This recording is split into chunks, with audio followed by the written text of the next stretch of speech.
we'll get to go. Yeah.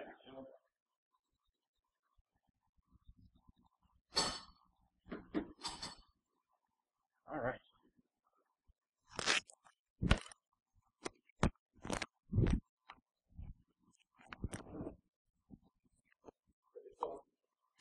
Oh, okay.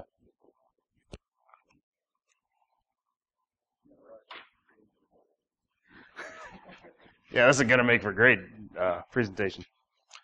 Okay, this is just an intro talk on software-defined radio and the cheap TV tuner cards, $20 a pop, getting started. Who am I? Justin Rogoski. That's what I draw. I think I look like, or close enough. I'm not an expert in anything. I do like to build things. I like to break things more. I have my amateur radio license, KB3EMK. Go ahead, look me up, visit the house, come on in, we'll make coffee. I'm a member of the Security Awareness Training Framework group. We meet on Wednesdays and troll hack it, and that's pretty much the extent of what we do. I have contributed some open source projects. W3AF, getting it to run on Fedora because nobody else would. I'd like to give special thanks to my wife, my daughter, and my unborn kid for putting up with me, and putting up with the combination of those two hasn't been easy either, but well, she's been very supportive in her own unique way. What this talk ain't is groundbreaking, super elite, or super technical. What it is, it's an introduction to using these cheap TV tuner cards as a software-defined radio set and getting you started using GNU Radio Companion. That's pretty much it. History, radio. Early 1900s, a bunch of people invented or found radio at about the same time. There's a lot of debate over who came up with it, but it's not going to make anybody money, so nobody really cares. James Maxwell did a lot of the math. Tesla came up with a working one. Marconi got a different one working. And the first commercial broadcast is from Pittsburgh. Yay. KDKA. What is radio? Electromagnetic radiation that extends from 3 kilohertz to 300 gigahertz. In the United States of America, the FCC oversees all radio communications and licenses certain bands for certain uses, like amateur radio and wireless products not in unlicensed territory, and we'll cover the unlicensed ISM bands in a bit, or now. Like Citizen Band and ISM. Anybody seen this chart before? Yeah, you can order them. They're really interesting. They're really big. I don't know if you can still order them since the government shut down and sequestration and all that. Are they? Oh, good. But this just goes over all the licensed bands that they have out there and what they control and what they allocate for certain uses. I bring up the ISM band because it is completely unlicensed, meaning you can find all kind of stuff there that is strange. You are limited to 1 watt fed to the antenna and 4 watts actually exiting the antenna. You're still subject to FCC Part 15 regulations, meaning be nice, don't be a jerk. And the wiki has a ton of good information on the ISM band. And the ISM band, pretty conveniently stolen from the wiki, contains all these frequencies and the bandwidths. And those are kind of, you don't have to follow them, but you ought to, sort of thing. So what is software-defined radio? I stole this from Wikipedia too. It is, I'm just going to read this, is a radio communication system where the components have been typically implemented in hardware, mixers, filters, amplifiers, blah, blah, blah, are instead implemented by means of software on a personal computer or embedded system. Has anybody played with software-defined radio before? A little bit? Okay. They do have a good reason for wanting to come up with these. Industrial uses, a lot of testing. You want to test your different frequency spreads and how things are going to handle being transmitted at in certain ranges. On the receiving side, the TV tuner dongle is not so much use industrially speaking, but some. The military has more of a stake in this because they want less devices used to cover more spectrum. And if you don't have to have, you know, my little Yaesu here broadcasts 2 meter, 440, 220, and 6 meter, I think. But if I could have it programmed to broadcast and receive in any of those, in any other frequency, then that's going to be way better than just having to switch radios and keep different packs and keep different chargers. Some history of software-defined radio. They came up with the U.S. military was trying to invent it. They came up with Speakeasy. It's a transceiver platform designed by Hazelton and Motorola. It was supposed to go from 2 megahertz to 2 gigahertz, and to provide interoperability between the different branches of the armed forces. And just a little background, if you ever hear something that's going to provide interoperability between all the branches, it's a lie. It's a flat-out lie. Joe Matola, and if I say his name wrong, I apologize, is considered to be the father of SDR. He kind of came up with trying to get that to work. I had another slide dedicated to how hard they failed, but I took it out at my wife's suggestion. But they failed pretty hard. The cost for implementing it was astronomical. And then came along the USRP, which was considered the first amateur level SDR.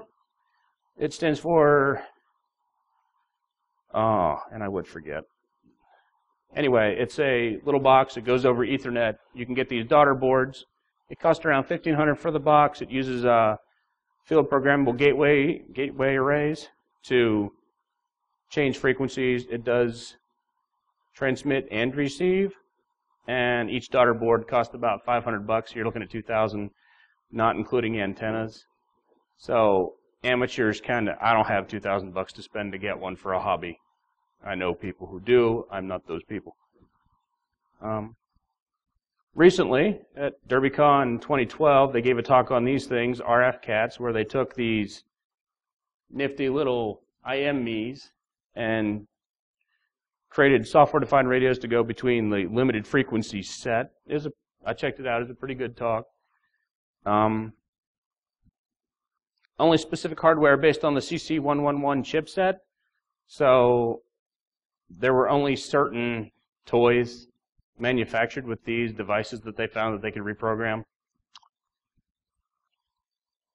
And then the HackRF Jawbreaker, created by Michael Osman, who pretty smart guy, and they are doing a lot of work on that. They are still on Kickstarter. They have started shipping some out. It's about $275 right now. There's no daughter boards to buy, and its range is 30 megahertz to 6 gigahertz, transmit and receive, and that's a pretty good stretch. They have what's called the Ham It Up RF converter, which lets you get down to below 30 megahertz, and it was about $30, so $300 all in minus antennas isn't bad for below 30 megahertz to 6 gigahertz transmit and receive. That's pretty good. I'd like to get one. I could probably scrape up $300 way better than I could scrape up $2,000. Although the USRP is pretty nice. So then came along these little doodads. A couple of these guys, Eric Fry and NT Palisari. If I butchered that, I'm sorry again. Both saw the value in the chipset, which is the RTL2382U. Not that that matters, but it's a specific chipset that can go between about 24 megahertz to 1.76 gigahertz. It's receive only, but it was $20. And it comes with an antenna. Not a good one. And if you notice, this one's ripped apart so I can make a dongle to connect to a better antenna. There's a lot of community support for this with GNU Radio, mostly copied from the USRP stuff, but, you know, I'll steal it. It works really well. And if you've never seen one, that's what they look like. Yeah, invigorating. So, now that we've covered the history and the stuff nobody cares about, here's some things you do have to care about. Antennas, yes. Sorry, kids, size does matter after all, which is the third time in this conference you've heard that. Location matters. The closer you are, generally speaking, the better you're going to pick up a signal. And not getting asked weird questions while you're doing it is also important, especially if you want to stay out of jail. Modulation, you kind of have to know what you're listening to, and the radio spectrum is sliced up different ways. And I am not a lawyer. I've never been a lawyer. I don't want to be a lawyer, but there are some things you can and cannot do, even with receive-only software-defined radio.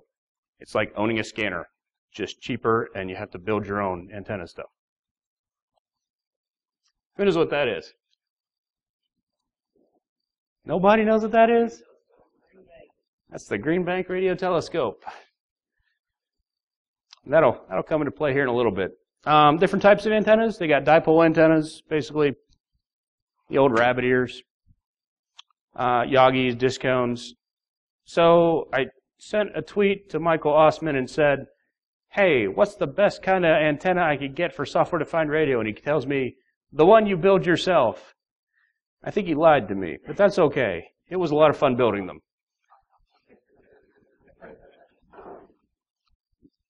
Building is more fun. I will tell you that I've spent a lot of time in my garage with my Dremel and my little angle grinder and my little bench grinder building antennas. I don't think my wife shares the same opinion of how much fun it is to have a bunch of antennas. But moving on. Dipole. Super easy. You can take some speaker wire and make a quick, cheap dipole antenna. I have one of these hanging in the backyard of my house. My wife would not let me take a picture because my yard work is horrible. But it's just 2 lines, back and forth. For receive-only software-defined radio, you really don't care about measurements. If you plan on transmitting, you do want to actually measure out your antenna width. But for what we're doing, you don't really care. It's super easy to build. Yagis. I've actually built one. I was going to build one, but I didn't get a chance. This is that's measuring tape. Somebody took apart a measuring tape, put one on some PVC pipe, and used it as a Yagi antenna. Works really well.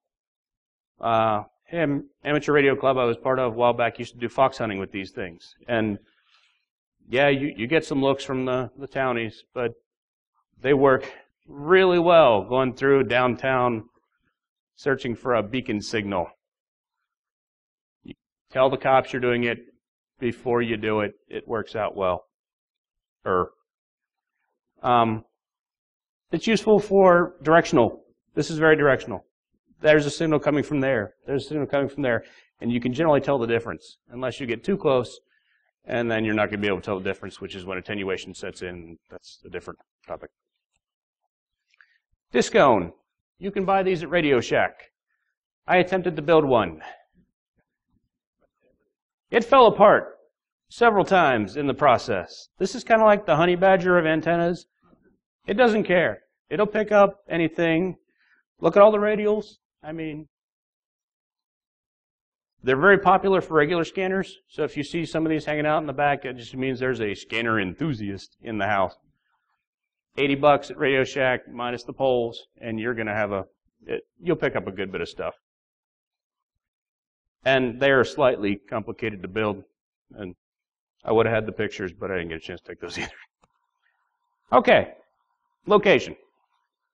More people, more signals. Generally how it works, population density directly correlates to radio frequency, radio density. Here's a fun fact. Remember the giant telescope? We are in what's known as the National Radio Quiet Zone. It was created in 1958 for the Green Bank, West Virginia, which was that one, and the Sugar Grove Navy, yeah, exactly, observatory. There are restrictions in place on transmitting in that area, and they're very tight right next to it. In fact, there's a group of people who have moved there who are Wi-Fi sensitive to try and get away from the Wi-Fi signals because you cannot set up your own home Wi-Fi router.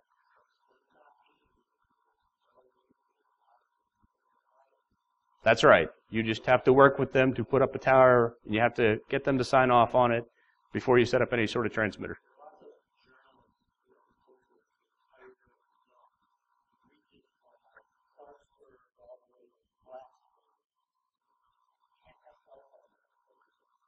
Yeah, that's not true. No. Yeah, that might be a news flash. Reporters sometimes make stuff up. So generally speaking, it's not exactly always a fun place to play with software-defined radio or radio in general. Moving on. Modulation. According to Wiki, modulation is the process of varying one or more of the periodic waveform called the carrier signal with a modulating signal, which typically contains information to be transmitted. What's that mean? Well, you either vary how high it goes, vary how fast you send it, and that's the basic tenet. That's the carrier wave signal. I like that picture. I don't know why. Now, the reason you care about modulation, as I said before, there's tons of stuff out there, and if you don't demodulate something correctly, you won't know what you're listening to, and you're thinking the NSA or the CIA or the aliens are talking and plotting against the other ones who aren't listening in that modulation. Modulation is a kind of a big deal.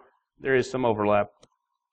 As I said before, there's three main kinds of analog modulation: amplitude modulation, AM, old AM signals; frequency modulation, FM; and single sideband, which is basically splitting down the middle of the frequency and using one side or the other, or, both. Who knows what that is? What's that look like? Okay. So, yeah, that's Audacity. See the up, down? That's a digital signal. I had to do it in Audacity because I don't have a real good way of pulling those signals out yet into something I could demodulate them with. As with anything else, there's digital modulation, which I think they separated out just to be weird. You're still using frequency and amplitude modulation. You're just doing it in a digital fashion, except for phase shift key, which shifts the periodicity to represent binary data. All you're doing is taking data and representing, you're taking binary data and representing it in a radio wave. It's really no different than analog, just squarer. That's actually a pretty clean wave. I'm impressed. Okay. Once again, want me to reiterate, I'm not a lawyer, never will be. There are two main laws that I list here: 18 U.S.C. Chapter 119, wire and electronic communications intercepting and interception of oral communications, and the very popular West Virginia Chapter 62, Criminal Procedures, Article 1D, wiretapping and electronic surveillance. These are very lawyeristic languages, and it boils down to this: things you can't do with your software-defined radio. Listen in on cellular and cordless phone calls. This used to be a bigger problem, especially when back in the early 90s when it was analog cell phones and the 900 megahertz came out, and those are analog too. You cannot intercept encrypted or scrambled communications. You cannot sell or import radio scanners that are capable of receiving cellular frequencies. Modify radio scanners so that cellular phone frequencies can be received. Use the information received for personal gain. Use information received to aid in the commission or execution of a crime. Disclose information received to other persons. Which, that's kind of limiting, depending. There are some notable exceptions, like police scanners. You can listen to the police. What you cannot do is listen to the police while you're robbing a bank to know when the police are coming. Odds are good they're going to drop that intercepting frequencies, charge in favor of the bank robbing charge, but you never know. So, is this legal? Generally speaking, yes, but it depends on two things: what you do and why you do it. Intent still matters in this country, as far as I know. Will you get caught? Maybe. It depends on what you do and why you do it. Bottom line is, don't do illegal things. The onus is always on you not to do illegal stuff.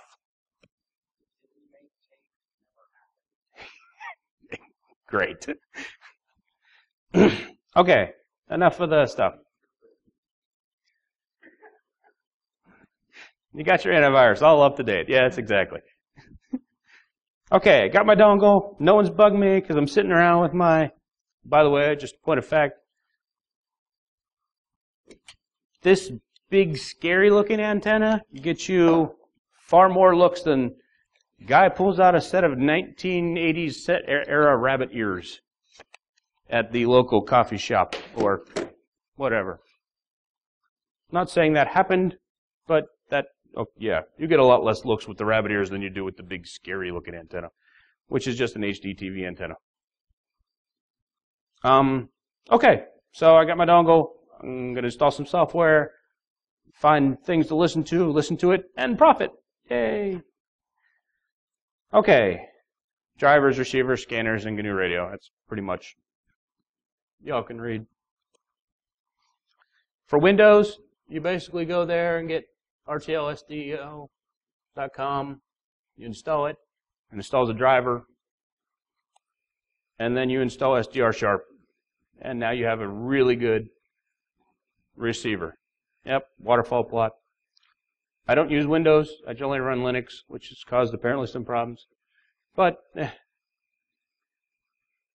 I looked up the instructions just in case, and I completely forgot about Mac OS. Sorry. I'm sure it's not that hard either, but we'll figure it out.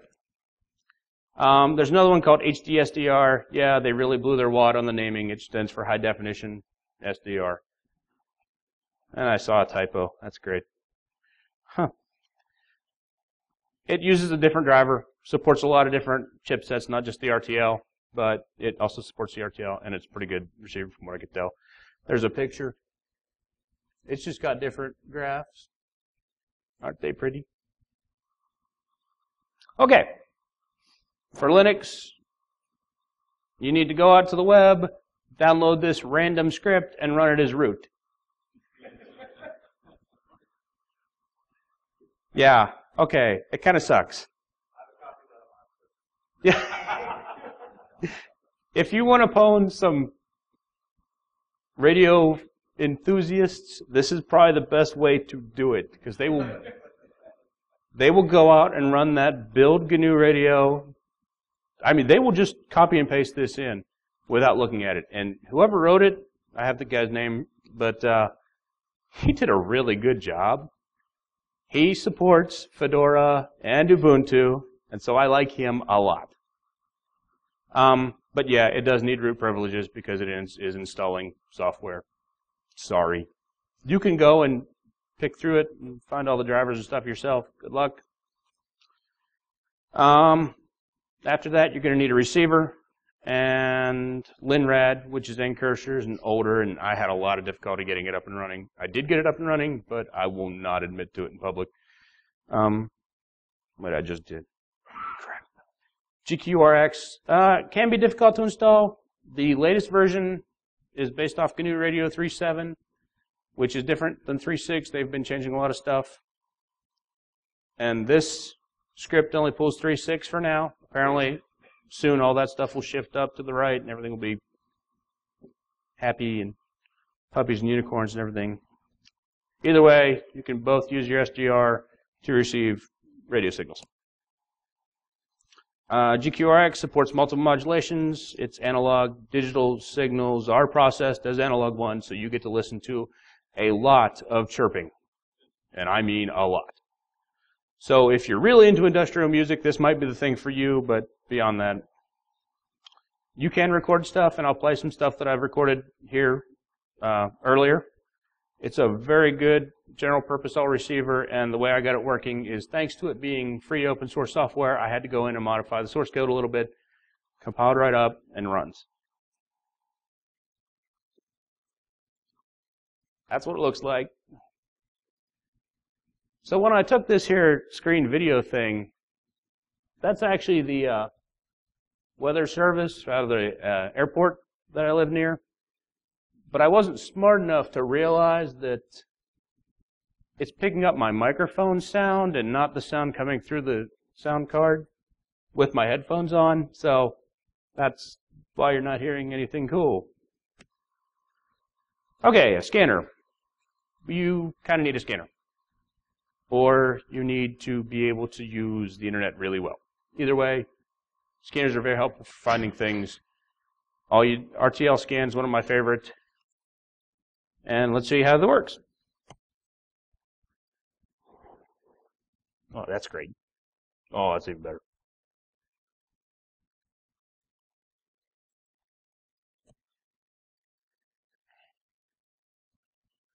Who wants to give me a range? Come on, frequency range.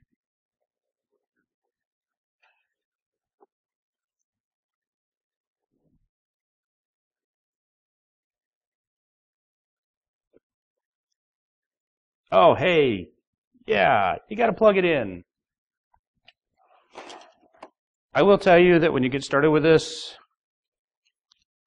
you will spend a lot of time taking and finding adapters and ways to hook into an antenna.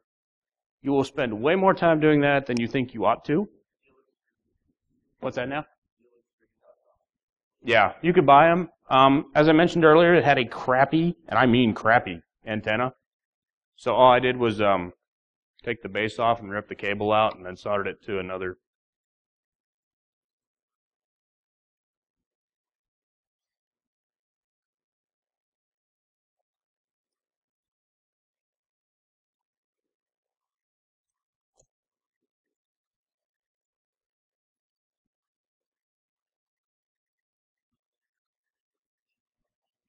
Yeah, I know.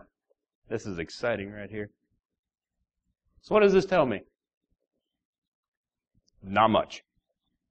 Yeah, that's it. Doesn't tell me what kind of signal, doesn't tell me where it's coming from, just that there is something there.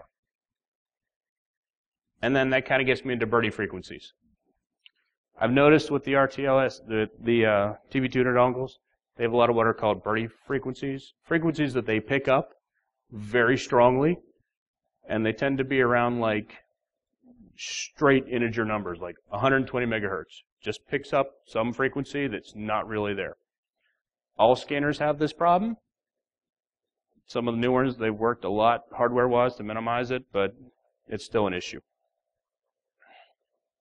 So this is pretty much it. And then you can export this out into CVS. This has a bug that even if you tell it where to put it, it puts it in the home directory anyway. That took me a little bit to figure out. I haven't gone in and fixed it yet, but this is free open source software as well, and it's written in Python. All this stuff is written in Python for the most part. And so back to that guy. Oh, please don't start again. Yay! Finding frequencies. FCC.gov has a really good resource if you have the FCC ID. When I was making this presentation, thanks to some political decisions that were going on at the time, FCC.gov was down, and I couldn't look up anything. RadioReference.com is a really good resource for your area. It has a map. You click on it, you find your county, and it has mostly police, fire, EMS frequencies listed. Those are useful and fun to listen to. Looking at the device will help you. This is a microphone that I was using at church to sing. If you think the presentation is bad, you should come hear that sometime. The lady I was singing with gave me some dirty looks as I was taking a picture of the side of the microphone, which has 668 megahertz on it. They do that because it's easier to do that than it is to try and match up A-B at the back, and I don't know. If you look at the back of this here, Shure wireless transmitter, and I was actually listening to Mr. Ship's wonderful presentation with about a 1 second delay because the frequency of 638 to 662 is printed right on these devices. Finding stuff isn't always hard. Listening to it might be. If you have access to the device, look at it. A lot of time it's just casted into the plastic. All right. GNU Radio Companion. It's a tool that lets you build GNU Radio scripts. It looks like that. It's drag and drop. It is super easy to use. You take your source, this guy, you say, hey, I want to see what it looks like coming out of that. I'm going to pass that through a filter. The narrow band FM receiver takes that, modulates it out. I put it into a rational resampler so I can put it out my sound card without blowing it out. And there's my audio sync. I just put that, and you can listen to it. Basically, the one thing that'll get you is, see, this is orange, and this is orange. Those have to match up depending on whether you're using complex or float. And the exceptionally helpful error message is basically along the lines of something isn't working. That was a good Google search about how to fix that. So just remember, blue has to equal blue in this. If it doesn't, as you note, the receiver has blue on one side and orange on the other. That pretty much means you're going from blue to orange at that point in time, and everything on the other side has to match until you convert it. There are converters, but this is just as easy because you're still going through a receiver at some point in time anyway. The main window just has these blocks that you add. Not hard. Here's a list of the modules that you can add. It has a search, and that is the best thing in the world because you don't always remember which kind of low-pass filter you're looking for, but you could just type low-pass filter and it finds it. They call it generating the flow graph and executing the flow graph. Basically, that's how you say, I need to run this, and then let you run it. All right.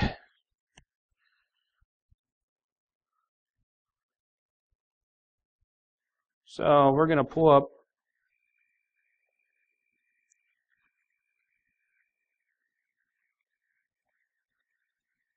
I will caveat this with I have not gotten the P25 stuff to work. These can be as complex or as easy as you want them to be. And this is a very complex one. You start at your source, you go to an exfoliating sphere filter, and then see these little lines that connect it? Let's build a simpler one. You just come over here.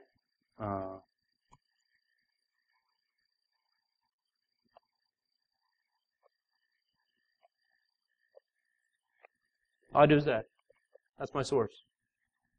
I set the frequency, which you can do variables. I set the sample rate, which automatically is a variable. If you see this, currently set to 32K, you can set that up to 2 million, and that's usually what I set it at. So let's take this.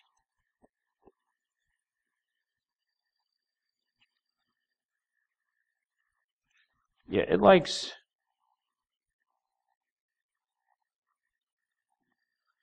and that's 14 megahertz.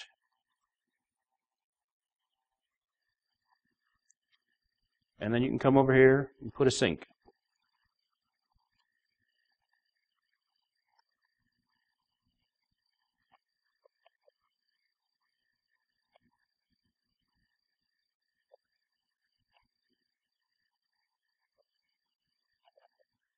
So see how it's set to complex? If I set that to float, and all I'm going to do is put this to this. See, that's the error that says orange doesn't match blue. I'm serious. It took me an hour to figure out what was going on.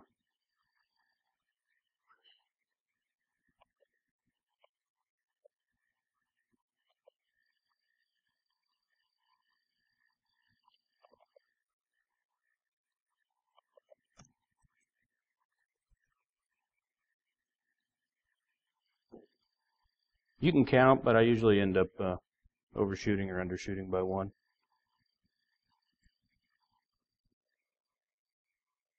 Sure, why not? Just an example.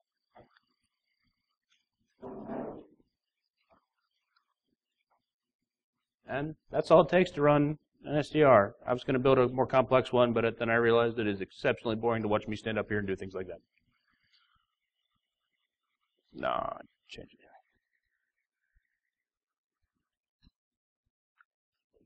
Oh, I forgot to show you all GQRX. Well, we'll do that now. Does anybody have any questions?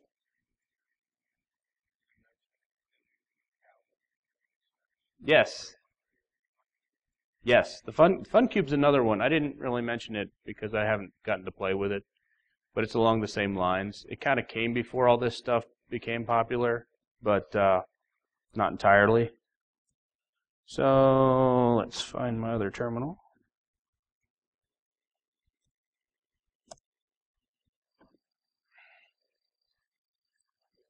So right now, as you watch, see in the corner here, that's me speaking.